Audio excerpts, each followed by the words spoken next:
القضايا، برنامج يكتبه ويخرجه عبد دياب. وقعت أحداث هذه القضية في إنجلترا عام 1953. المكان هنا هادي وجميل. أنا مش فاهمة أنت دخلت هنا ليه يا مايكل؟ عشان ناكل لغاية ما يجي ميعاد القطر. مفيش داعي للأكل اللي أحسن نتأخر. اطمني، باقي على القطر مدة كبيرة. الأفضل ناخد سندوتشات وناكلها في القطر. بس أنا محتاج فنجان قهوة يا ليندا. أنا في خدمتك. هتاخدي يا ليندا؟ من فضلك، القطر اللي رايح لندن هيقوم الساعة كام؟ باقي عليه تلت ساعة. تلت ساعة كفاية قوي. تاكلي ايه يا ليندا؟ أشرب شاي يا مايكل، شاي كفاية عليا. من فضلك هات شاي وفنجان قهوة. تحت أمرك. ما فيهاش حاجة لو كنا كلنا بسرعة يا ليندا. أنا قلقانة على الولاد يا مايكل. الولاد أنا مطمن عليهم لأنهم مع والدتك. عارفة، بس ايه يا ليندا؟ والدتي ست كبيرة، وانت عارف الأولاد شقاي ومتعبين. أنا مش فاهم ليه انت دايما قلقانة على الأولاد يا ليندا. مش أولادنا ولازم نخاف عليهم يا مايكل. احنا اتأخرنا عليهم كتير. يا ترى عاملين ايه دلوقتي؟ ليندا قاعدين معاك يا ليندا. ليندا بتقولي حاجة يا مايكل؟ عادة سخيفة قوي. مش فاهمة بتتكلم عن ايه؟ عن العادة السخيفة اللي انت مش هتبطليها ابدا. اول ما يتحرك القطر تنامي على طول. اصحي يا ليندا، اصحي وكلميني شوية. ليندا اوه، سيبني اريح شوية، انا تعبانة يا مايكل. سيبها تنام وتريح نفسها، المسافة لسه طويلة. سواء كانت تعبانة او مستريحة لازم تنام في القطر. كتير من الناس بيعملوا كده. انا ليا صديق زي مراتك تمام، مرة نسي المحطة اللي كان نازل فيها بسبب نومه في القطر. انت رايح لندن يا ويلسون؟ ايوه، وانت يا مايكل؟ انا راجع لندن، اصلي من سكان مدينة لندن وكان عندي اعمال مهمة. انا مسافر لندن بقى لزيارة صديق مريض. الصداقة شيء عظيم. الصداقة بتبقى جميلة لما يكون صديقك له نفس هواياتك واهتماماتك. بالظبط كده يا ويلسون. ويا ترى صديقك ده ليه نفس هواياتك؟ له هواية غريبة وبيقضي فيها ساعات طويلة. هواية ايه اللي بيقضي فيها ساعات طويلة دي؟ لعب الكوتشين. انا ما شفتش واحد بيعشق الهواية دي زيه. وانت يا ويلسون؟ لا، انا مش من هواة لعب الكوتشينة. طيب ولما بتروح لصديقك؟ طبعا بضطر العب معاه عشان يرتاح. يا ترى مين اللي بيكسب، انت ولا هو؟ طبعا صديقي، لان عنده خبرة اكتر مني. طب ايه رأيك بقى، انا مستعد افهمك فنون اللعبة واخليك تبقى خبير وتغلب صديقك ده. ازاي؟ ما افتكرش حد يقدر يغلب صديقي اللي بكلمك عنه ابدا. الوقت اللي هنقضيه مع بعض في القطر نلعب فيه شوية كوتشينة، عندك مانع؟ طب وهجيب الكوتشينة منين دلوقتي؟ الكوتشينة معايا يعني. الله. هو انت من هواة لعب الكوتشينة يا مايكل؟ حاجة نسلي بيها نفسنا كده ونقتل بيها الوقت يا ويلسون. وانا موافق، نبتدي اللعب. في سؤال خطر على بالي دلوقتي. سؤال ايه؟ صديقك بيلعب كوتشينة بمبالغ مالية ولا مجرد تسلية؟ لا، صديقي بيلعب بمبالغ مالية كبيرة. طيب وانت يا ويلسون؟ انا فهمت الطريقة شوية ومستعد العبك على اي مبلغ يعجبك. وادي دفتر شيكاتي. دفتر شيكاتك؟ يعني اطمن، لو غلبتني هديك حقك. انا مش من النوع اللي يرجع في كلامه او يستولى على اموال غيره. نبتدي اللعب. نبتدي يا ويلسون. معاك فلوس؟ معايا طبعا. تلعب الدور بكام؟ المبلغ اللي يعجبك. انت واثق من نفسك قوي يا ويلسون. مالك يا مايكل؟ لا لا لا لا, لا مفيش حاجة، مفيش. العب يا ويلسون. ايوه بس انت خسرت مبلغ كبير يا مايكل. وانت خدت المبلغ ده مني يا ويلسون؟ انا بقول كفايه كده عشان شايفك متضايق عشان خسرت. بس انا كنت فاكر انك مجرد هاوي وطلعت خبير في اللعبة. لا تفكيرك غلط. دي مسألة حظ لا اكثر ولا اقل. انت مؤمن بالحظ يا ويلسون؟ الخبرة والتجربة اعظم واجمل في رأيي من الحظ. طب العب ما تضيعش وقت. احنا بنلعب عشان نضيع الوقت. معقول اللي بيحصل ده؟ معقول انا اخسر كل المبالغ دي؟ كفايه يا مايكل. لا مش كفايه. باقي معاك فلوس؟ ايوه معايا 20 جنيه. طب خليهم معاك احسن. بس انا متاكد اني هسترد المبالغ اللي خدتها مني. العب. مش ممكن انا.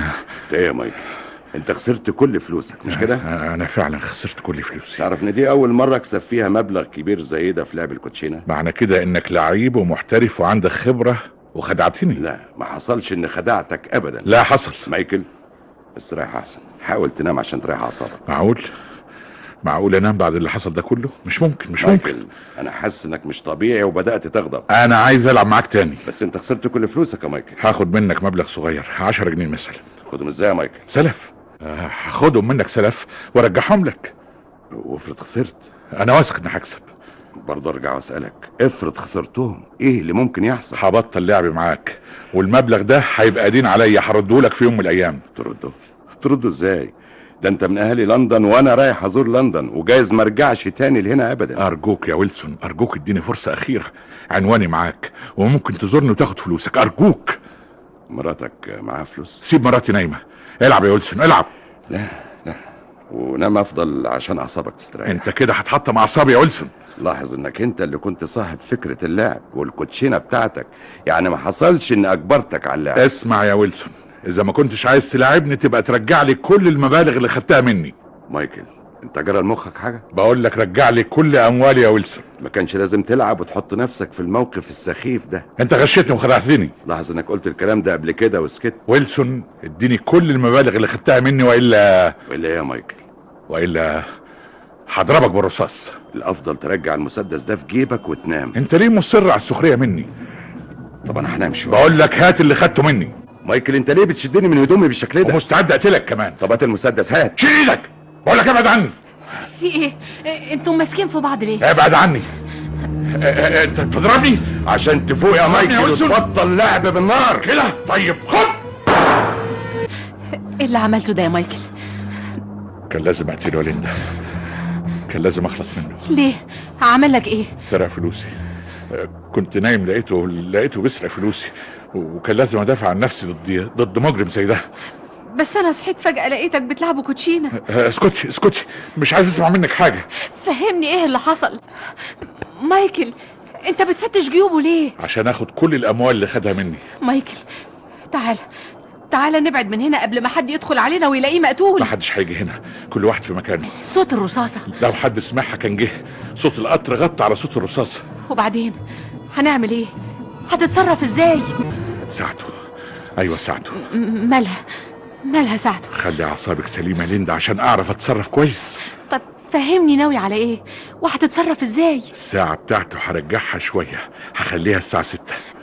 افهم بتعمل كده ليه يا مايكل؟ ساعديني ارجوك يا ليندا، شيلي معايا الجثة، هنرميها من القطر وهو ماشي.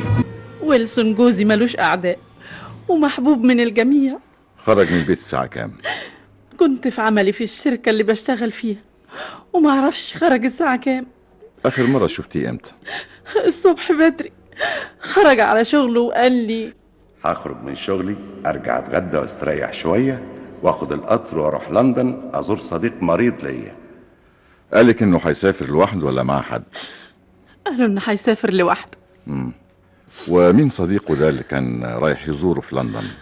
واحد اسمه آرثر. سبق وراح زاره في لندن قبل كده؟ ايوه كتير. وانتي حضرتك رحتي معاه لندن لزيارة صديقه؟ رحت 3 مرات. طيب ممكن تدينا عنوان صديقه في لندن؟ ايه اللي جرى لويلسون؟ لقينا جثته مرمية على شريط القطر. ويلسون ده كان صديق مخلص وفي. هو قال لك انه هيزورك في اليوم اللي حصلت فيه الحادثة؟ لا، لكن مؤكد سمع اني مريض وجاي عشان يزورني ويطمئن عليا. طيب هو متعود يزورك لوحده؟ احيانا كان بيجيب مراته معاه. اخر مرة زارك فيها امتى؟ الشهر اللي فات. الاولاد ناموا يا ليندا؟ ايوه يا مايكل، نام. طيب ادخلي نام انت وسيبيني لوحدي. مايكل، انا نفسي افهم ايه اللي حصل بالظبط. ما انا قلت لك كل حاجه يا ليندا. بس انا مش عارفه انت ليه قتلته. مش قلت لك ظبطته بيحاول سرقه فلوسي؟ تقوم تقتله؟ كان لازم ادافع عن نفسي وعن اموالي وحياتي. بس انت كنت بتلعب معاه كوتشينه. انت مش سبق وقلت لي الكلام ده؟ طيب فهمني وريحني. افهمك ايه بقى؟ كفايه كلام، انسى الموضوع ده. طيب ليه رميت جثته من القطر؟ عشان اي قطر ماشي يدوس على الجثه وتضيع كل ملامحه ومحدش يعرف الحقيقه. والساعه؟ ساعه ايه؟ ساعته اللي اخرتها وخليتها 6. عشان لو لقوا الجثه سليمه يعرفوا انه كان راكب قطر تاني غير القطر اللي كنا راكبينه. مش فاهمه يا مايكل. مش في قطر كان رايح لندن قبل القطر اللي ركبناه؟ ايوه. مؤكد لما رميت الجثه الساعه بتاعته هتصطدم باي حاجه وتقف. ولما البوليس يلاقيها واقفه على الساعه 6 هيعرف انه كان راكب قطر تاني غير اللي احنا ركبناه. انا بدأت اخاف اكتر يا مايكل. تخافي من ايه يا ليندا؟ مش جايز يعني. جايز ايه بس؟ بلاش الخوف اللي ممكن يحطم اعصابي ده، انسي الموضوع ده خالص. خليكي طبيعيه. بحاول اكون طبيعية لكن مش قادرة انسى اللي شفته قدامي. انت بالطريقه دي هتخليهم يعلقوا حبل المشنقه في رقبتي. مايكل، انت لازم تاخد اجازة من شغلك. باخد اجازه ليه؟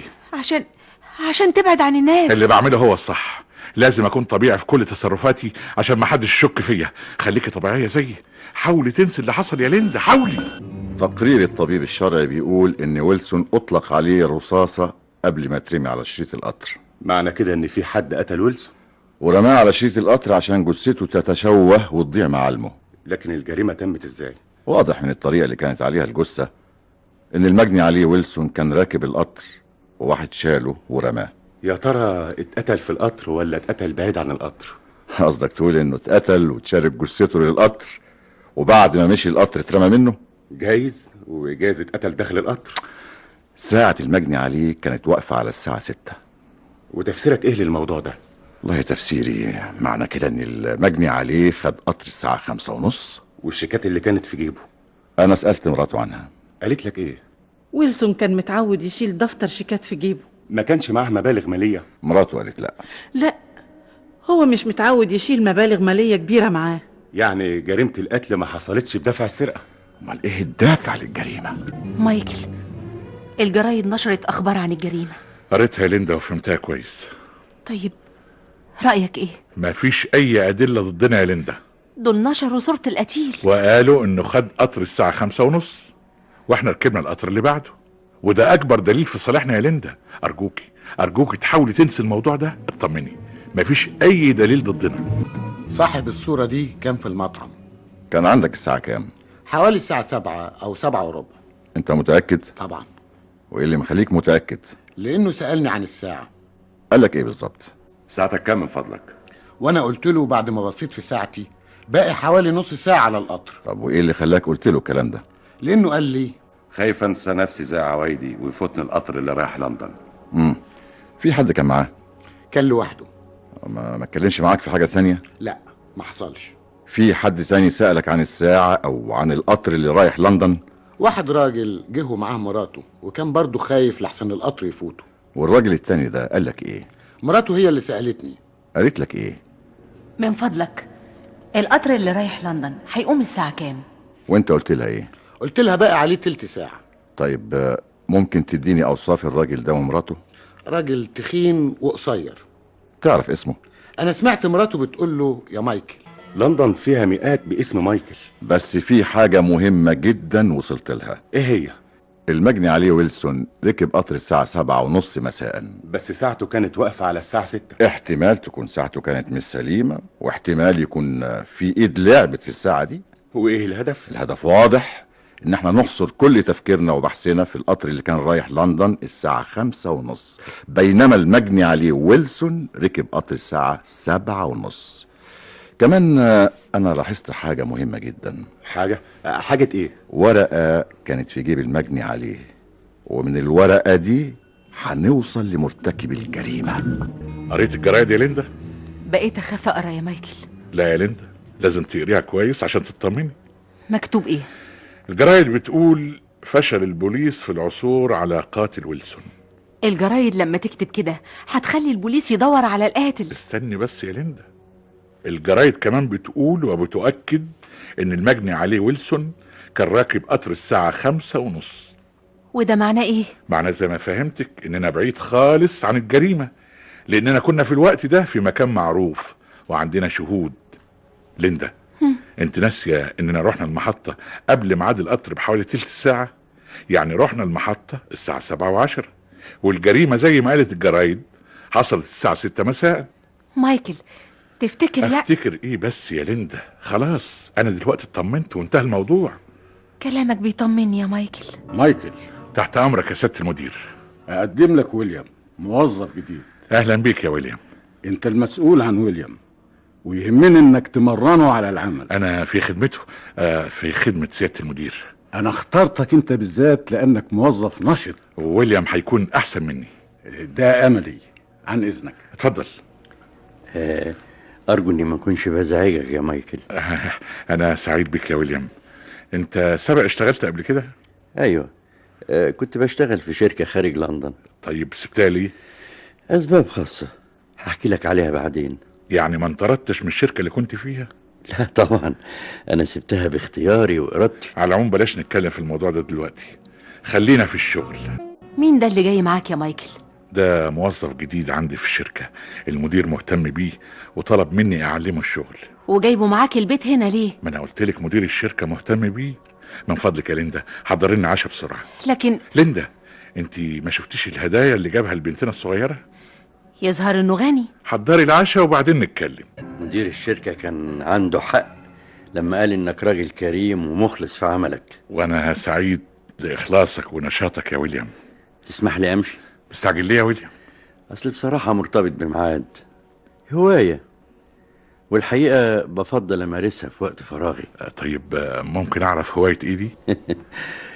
هواية ما بتكلفنيش كتير. صيد السمك. لا، دي هواية تانية خالص. أنا دايما أحب أقضي وقت فراغي في لعب الكوتشينة. طبعا هي هواية غريبة، لكن بحبها من زمان.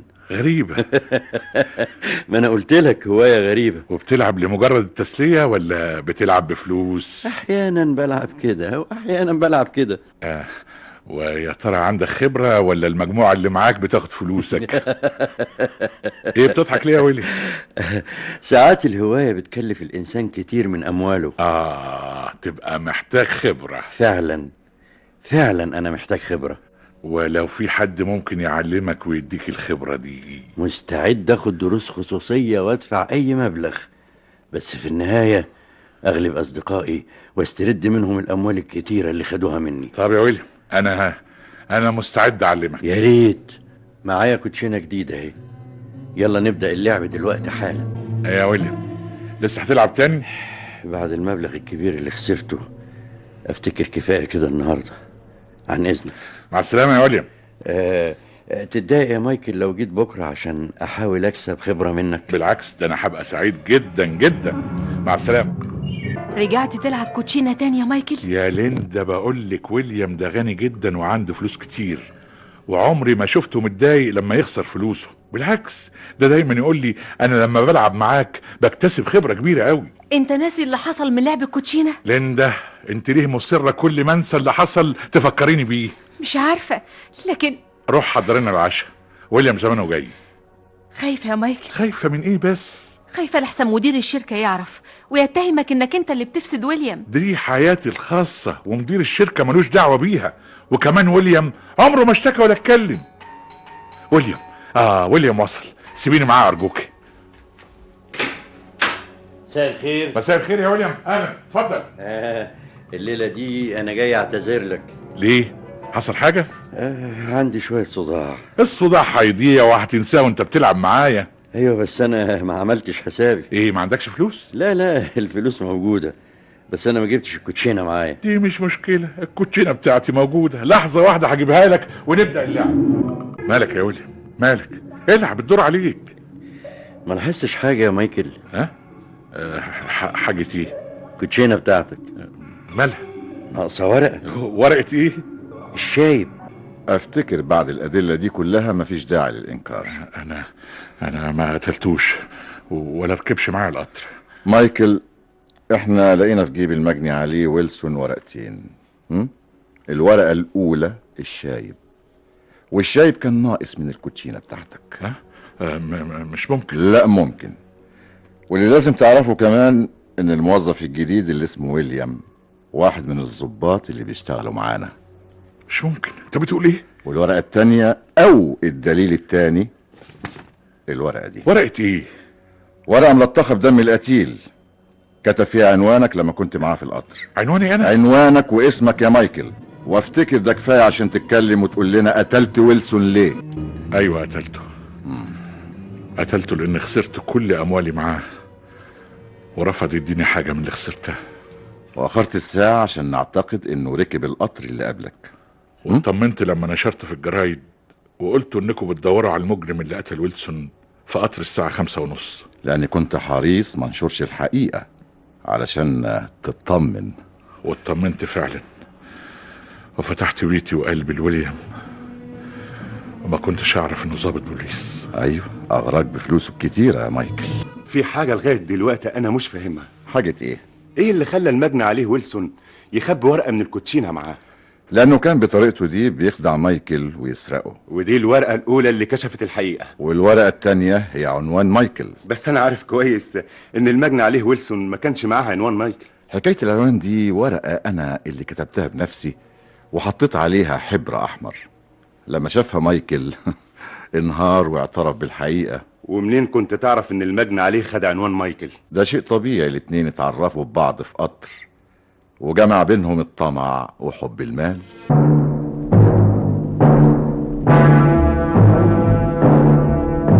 أغرب القضايا.